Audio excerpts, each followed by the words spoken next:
Pre, balita ko interesado ka ng pumasok sa spiritual na mundo ah. Oo pre, parang tinatawag na ako. Gusto kong matuto, lumalim. Bilang kaibigan may payo lang ako sa'yo. Bago ka pumasok dyan, mag-isip at magsaliksik ka muna ng husto. Hindi biro ang spiritual na mundo.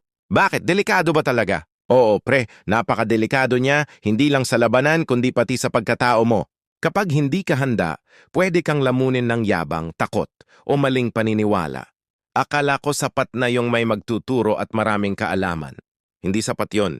Hindi nasusukat ang espiritual kung sino ang nagturo sa'yo, gaano karami ang aklat na nabasa mo, o kung gaano karami ang agimat at anting-anting na hawak mo. Ano ang pinakaimportante? Ang pinakaimportante ay ang connection mo sa Diyos, ang paniniwala mo sa Kanya, ang puso mo at ang intention mo. Kung wala yon, kahit gaano ka pa kalakas sa panlabas, mahina ka sa loob. So mas kailangan ng pananampalataya kaysa sa kapangyarihan? Tama. Dahil ang tunay na lakas sa espiritual, hindi galing sa gamit, kundi galing sa Diyos. Kung malinis ang puso mo at matibay ang paniniwala mo, doon ka magiging handa. Salamat pre. Buti na pagsabihan mo ako.